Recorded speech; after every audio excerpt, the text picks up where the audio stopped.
Hey, what's up guys? So I'm going to do a quick video here about some upgrades that we've made to the Minuteman pack.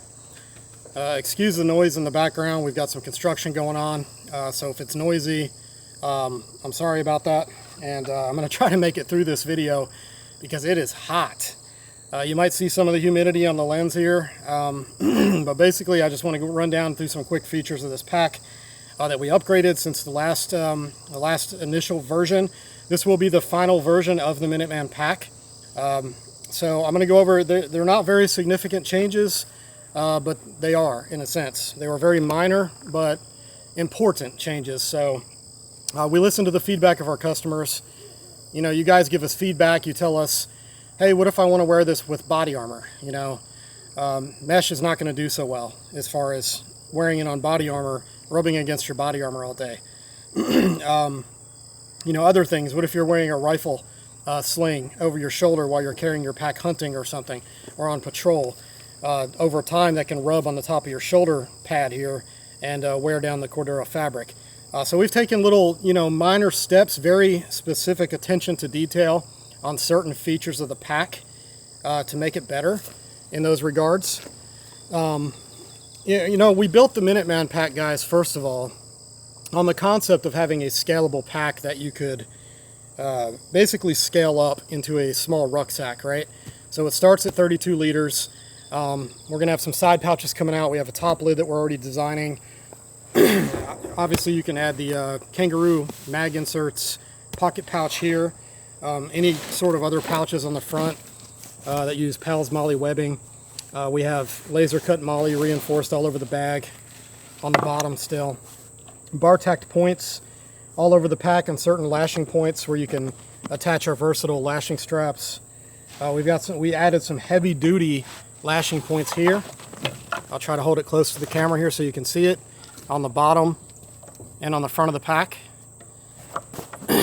So basically what this does is it allows you to run some pretty heavy duty webbing straps if you wanted to attach a sleep system or something like that to the bottom of the bag. We added some MOLLE webbing here, okay? This is like traditional MOLLE webbing, but going in a sort of a vertical pattern up the side of the pack. So you can use this as daisy chain loops. You can use it as top lashing strap points. You can hang pouches from it.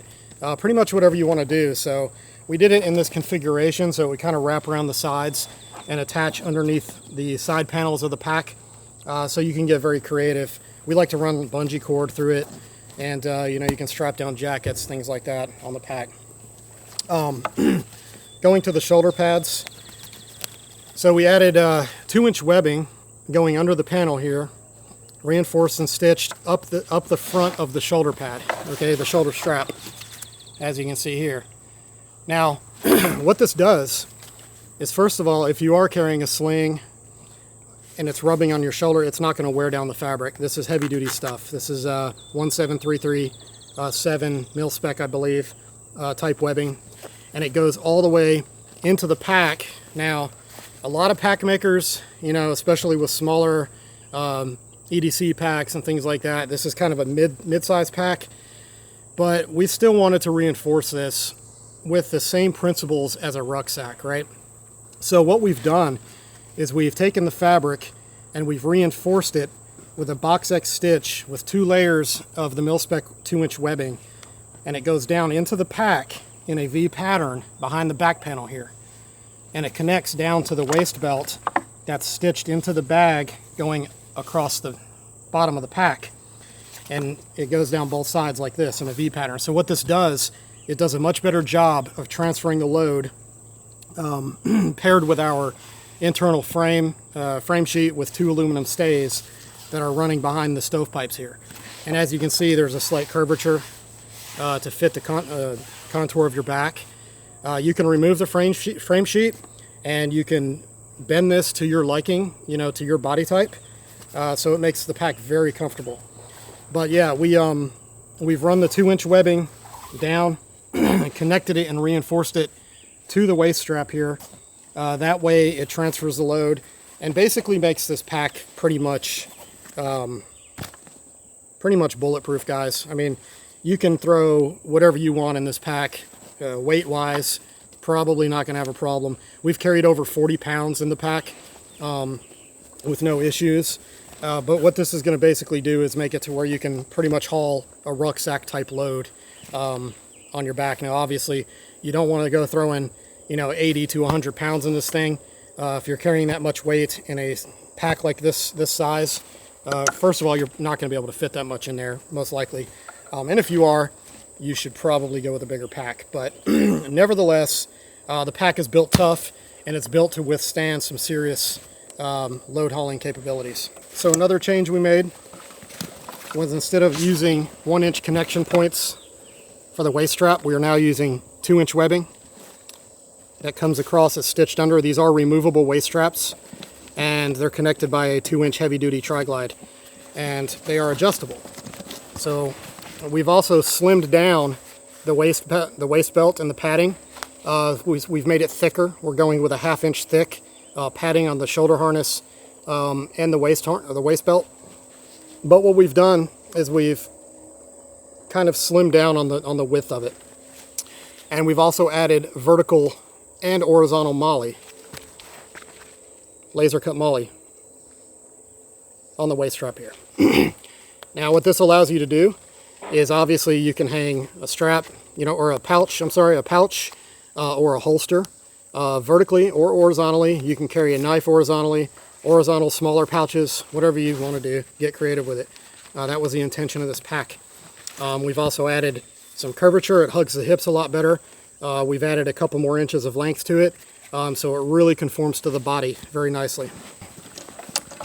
And you'll also notice that we are not using mesh anymore. We were using 3D spacer mesh. While that is a good material, it's very abrasion resistant. It's very comfortable. The problem is, guys, we're catering more to the outdoor community, right? So we're a blend of tactical and bushcraft. We're outdoorsmen. So we want a pack that's going to withstand the harshest environments, but also be kind of a blend of comfort if you want to take it to the office with you or go hiking for a day hike or two. So what this does, this is more of a 4-way stretch soft shell material, and it is moisture wicking. It's very soft, it's very comfortable, it flexes with the body, and it's also much more durable and abrasion resistant than 3D spacer mesh on a backpack. If you're setting this pack down in the woods, you live in an environment where there's a lot of pine needles, pine trees, you drop your pack on the ground, you're going to pick up a bunch of pine needles and they're going to be stuck in the mesh, and they're going to stick you in the back, and it's going to be like porcupine needles trying to pluck that thing out all day. It's really annoying.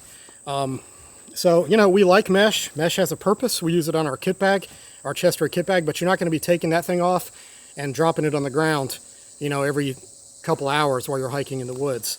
With a backpack, on the contrary, you will be dropping this on the ground more. We wanted something that was more durable on the waist belts especially, because this is the part you're going to be dragging on the ground and dropping on the ground. So this makes the pack a little more comfortable, abrasion resistant, much more durable. We've actually looked up the scientific numbers on this versus spacer mesh on a backpack, and it's literally twice the amount of strength, the break strength. So it's very durable stuff. And we still have compression straps on the sides that are removable. So we use these slick clips. These slick clips are actually very durable, guys. They look small, but we have tested these in the shop ourselves with webbing, hanging 70 pounds of weight from these 75-pound weights, trying to break them, and they will not break. Now on the top, we still have our hydration hose ports, and basically this just kind of goes all the way through. There's a hole in there, pretty good sized one, and you can route, multiple cables coming out of the sides simultaneously. Now we've also upgraded the sternum strap. We were using 3/4 inch webbing prior, and now we're using 1-inch webbing and a 1-inch buckle. We find this to be more durable, more heavy duty. It spreads the load better across your chest. It does make a difference. Having a sternum strap is highly recommended. All right, let's get into the interior of the pack.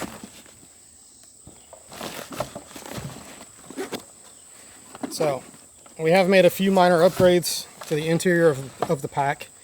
As you can see, it's still a full clamshell opening. We have plush loop Velcro lining both sides of the bag. And the reason we do this is because, one, it's great for modularity. We're going to be coming out with pouches and inserts that basically just slap right in the bag like this on the interior walls, especially for our medic guys out there, our tactical medic teams, things like that.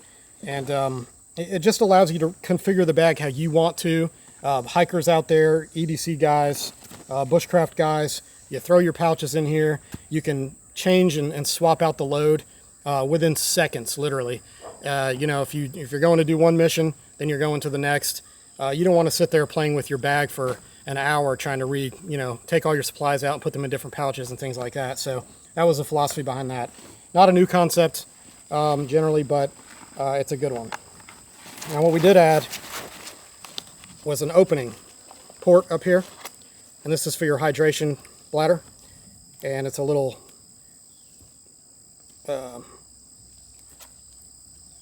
buckle basically that'll go snap into your hydration bladder, and it'll hang. You can hang it on the outside, you can hang it on the inside in front of the frame sheet here. We have a zippered pocket. It's all lined with pack cloth, waterproof pack cloth, the whole pack. It's very water resistant. This pack is very water resistant. Wouldn't say it's 100% waterproof. It's impossible to get a pack waterproof, but it's darn near close.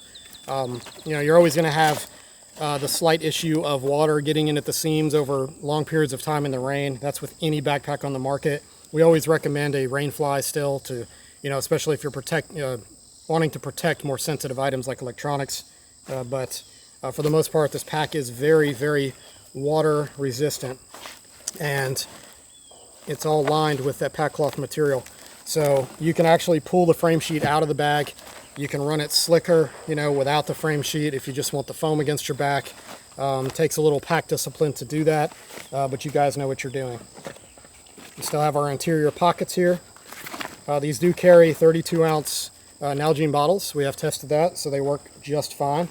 Or you can stuff whatever types of other items you want, socks, small saws, you name it.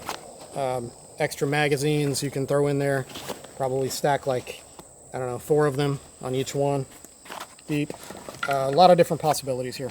And we've also added lashing loops. So you can make a daisy chain with shock cord or paracord, or other types of straps and webbing, in a cross pattern to hold down your gear, cinch it down real tight, and then stack other gear on top.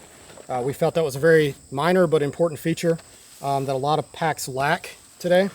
So a lot of times you're throwing stuff in your bag. You don't want everything flopping around when you're running around in the woods. So that gives you the ability to really cinch it down. Like the old saying goes, tight pack is a light pack. One other thing I want to point out about the waist belt that I forgot to mention before. We did swap out the buckle to something different here, okay? This is a 3DSR tactical buckle, and this thing is rock solid. Rock solid. They have done tests with these things. You could basically run them over with your truck, crack them, break them, they still work. Don't know how they do it, but that's how they do it. But these things are heavy duty. They have a very strong positive click to them. But the cool thing that we discovered with these actually is that you can actually squeeze. This is for you hunters out there, which I am. You can squeeze the little prongs here, and you can slide it on pretty quiet. Takes a little bit of practice, but you get the idea. You can snap it on very quietly so the game can't hear you. And we do have a pull forward method as far as tightening the waist straps now. We find that ergonomically better, easier to draw the weight in to your body in the lumbar by pulling everything forward instead of an awkward position of pulling it out. A lot of the top pack makers do that, obviously, for a reason. It is definitely a great feature. So yeah, that does it for the video, guys. Hope you enjoyed it. Hope it gave you some ideas. These are going to be the final upgrades that we're going to make to the Minuteman pack. We believe it's perfect as it is, as it stands.